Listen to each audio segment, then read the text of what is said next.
Hello everyone, math stock के YouTube channel में आप सभी का स्वागत है। अभी हम लोग पढ़ेंगे यूरोप में राष्ट्रवाद का उदय कक्षा 10 के इतिहास के पहले चैप्टर को पढ़ेंगे। और इसके पहले का मैंने 2 पार्ट बना चुका हूं और ये मेरा तीसरा पार्ट है। तो ये दोनों पार्ट आप देखने के लिए प्लेलिस्ट में क्लास 10th के जो है हिस्ट्री इतिहास के प्लेलिस्ट को चेक कर लेंगे। वहाँ आपको मेरे पहले के वीडियो मिल जाएंगे। तो बिना देर किए हम लोग शुरू करते हैं। और एक और बात, आप लोग वीडियो को अंत तक देखें, पसंद आता है तो लाइक करें, शेयर करें, और जो लोग अभी तक चैनल को सब्सक्राइब नहीं किया वो सब्सक्राइब कर देना। तो चलते हैं आगे की बातों को जानते हैं। पहले की तो बातों को मेरे पिछले वीडियो में आप लोग देख लेना, जो बात जहाँ तक मैंने बता दी थी उसके आगे चलते हैं। मैंने पिछले वीडियो में बताया था एकीकरण की प्रक्रिया के बारे में हम लोग अगले वीडियो में डिस्कस करेंगे, तो उसी के बारे में हम लोग डिस्कस करेंगे एकीकरण की प्रक्रिया, जिसमें हम लोग मेजनी का योगदान पढ़ेंगे, काउंट कब्बूर का योगदान पढ़ेंगे और गैरीबाल्डी के योगदानों को पढ़ेंगे। ठीक है, तो चलिए अभी हम लोग बिना देर किए हुए शुरू करते हैं। मेजनी का योगदान क्या था? तो मेजनी का योगदान जो था, यंग इटली की स्थापना कब किया था? 1831 में जो है इसकी स्थापना किया था। किसने किया था? मेजनी का योगदान से जो है यंग इटली की स्थापना हुआ था। ठीक है, तो आगे चलते हैं। यंग यूरोप जो 1834 की स्थापना में भी जो है मेजनी का योगदान था। आपको याद रखना है मेजनी का योगदान किसमें रहा है? Young Italy, young Europe. अब यंग इटली की स्थापना कब हुआ था आपसे पूछेगा प्रश्न, तो आपको याद रखना है 1831 ईस्वी में हुआ था। ठीक है, तो आगे चलते हैं। यंग यूरोप की स्थापना कब हुआ था? तो 1834 में हुआ था, आपको याद रखना है। अब देखिए 1848 की क्रांति हुआ था। 1848 की क्रांति के बाद पुनः वापसी एवं जनवादी आंदोलन की शुरुआत हुआ था। जनवादी आंदोलन हुआ था।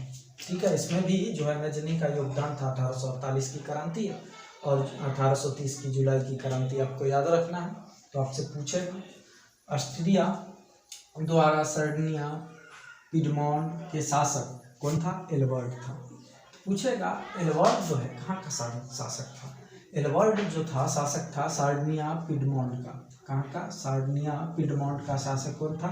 एल्बर्ट था। पराजय के बाद पुनः पलायन किया। ऑस्ट्रेलिया द्वारा जो है जब पिडमोंट के शासक एल्बर्ट को जब पराजय किया गया तो फिर से वहाँ से पलायन किया गया था। ठीक है, तो आगे हम लोग पढ़ेंगे। तो अब हम लोग जानेंगे एकीकरण की प्रक्रिया में काउंट कब्बूर का जो है क्या योगदान था। ठीक है, तो काउंट कब्बूर जो है विक्टर एमेनुअल का प्रधानमंत्री बना। विक्टर एमेनुअल जो है प्रधानमंत्री बना था किसके सहयोग से? तो काउंट कब्बूर के सहयोग से बना था, आपको याद रखना है। और 1853-54 के क्रीमिया युद्ध में फ्रांस का कूटनीतिक रूप से सहयोग भी किया था। किसने? काउंट कब्बूर ने किया था। ठीक है, अब देखिए नीस और सेवाय, क्या है? नीस और सेवाय याद रखना है, को नेपोलियन तृतीय को देने का वादा भी किया था। किसने? काउंट कब्बूर ने किया था। ठीक है, आगे देख लीजिए। 1859-60 में लombardy पर अधिकार, लेकिन फ्रांस के विरोध के कारण वेनेशिया ऑस्ट्रिया के ही कब्जे में रहने दिया था। ठीक है, आगे देखिए 1860-61 में परमा, मोडेना, टस्किनी पर अधिकार किया था।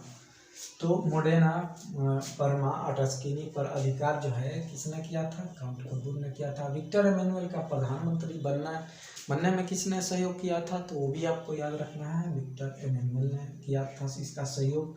विक्टर एमेनुअल का सहयोग जो है काउंट कब्बूर ने किया था प्रधानमंत्री बनने में। क्रीमिया युद्ध जो है कब हुआ था? क्रीमियन युद्ध कहीं कहीं आपको मिलेंगे।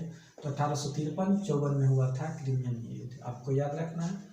युद्ध में जो है फ्रांस ने कूटनीतिक रूप से सहयोग किया था। फ्रांस को जो है काउंट कब्बूर ने नीस और सेवा देने का वादा किससे किया था? काउंट कब्बूर ने, आपको याद रखना है, नेपोलियन तृतीय से देने का वादा किया था। 1859-60 में जो है लombardy पर अधिकार किया था, लेकिन फ्रांस ने इसका विरोध कर दिया था। इसीलिए ये जो है वेनेशिया को ही ऑस्ट्रेलिया पर कब्जे करने दिया था। वेनेशिया ऑस्ट्रेलिया यहीं कब्जे में रहने दिया था। 1860-61 में जो है परमा, मोडेना, टस्किनी पर अधिकार किया था। ठीक है, तो आगे चलते हैं हम लोग गैरीबाल्डी के बारे में सवाल पूछेगा। एकीकरण की प्रक्रिया में जो है गैरीबाल्डी का क्या योगदान था? या एकीकरण में गैरीबाल्डी का क्या योगदान था, इसके सहयोग या गैरीबाल्डी के कुछ कार्यों के बारे में उल्लेख करें, वर्णन करें। तो ऐसे सवाल को आपको जवाब देने के लिए पहले तो गैरीबाल्डी के बारे में जानना पड़ेगा, गैरीबाल्डी ने क्या क्या किया था। ठीक है, तो चलिए जानते हैं। गैरीबाल्डी सबसे ज़्यादा बार प्रश्न जो है हर साल पूछ देता है कि गैरीबाल्डी पेशे से क्या था। तो आपको याद रखना है कि गैरीबाल्डी पेशे से नाविक था। क्या था? नाविक था। नाविक किसको कहते हैं? जो नाव चलाता है उसको नाविक कहते हैं। और मैजनी के विचारों का समर्थक भी था। क्या था? मैजनी के विचारों का समर्थक था गैरीबाल्डी। संवैधानिक राजतंत्र का पक्षधार भी बना था ये। ठीक है, आपको याद रखना। सिसिली और नेपल्स पर अधिकार किया और विक्टर एमेनुएल द्वितीय का प्रतिनिधि शासक बना। विक्टर एमेनुएल द्वितीय का जो है प्रतिनिधि शासक बना था गैरीबाल्डी। आप आगे जानिए कि 1862 में जो है रोम पर आक्रमण की योजना बना। क्या किया? 1862 में रोम पर आक्रमण की योजना तो बना ली, लेकिन काबुल से मुलाकात के बाद योजना का परित्याग कर दिया था। ठीक है, काउंट काबुल से जब ये मिला तो क्या किया इसने जो है इस योजना को त्याग दिया था।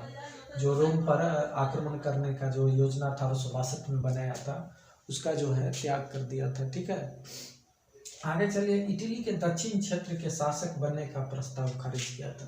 क्या किया था? इसको इटली का जो है दक्षिण क्षेत्र का शासक बनने का प्रस्ताव मिला था, लेकिन इसने क्या किया? प्रस्ताव को खारिज कर दिया था।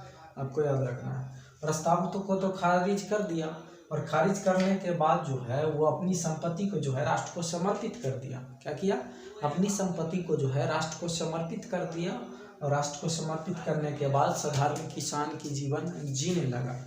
ठीक है, तो ये था आज का आपका क्लास और उम्मीद करता हूँ आपको पसंद आया होगा। पसंद आया है तो लाइक कर दे और अपने दोस्तों के पास शेयर कर दे।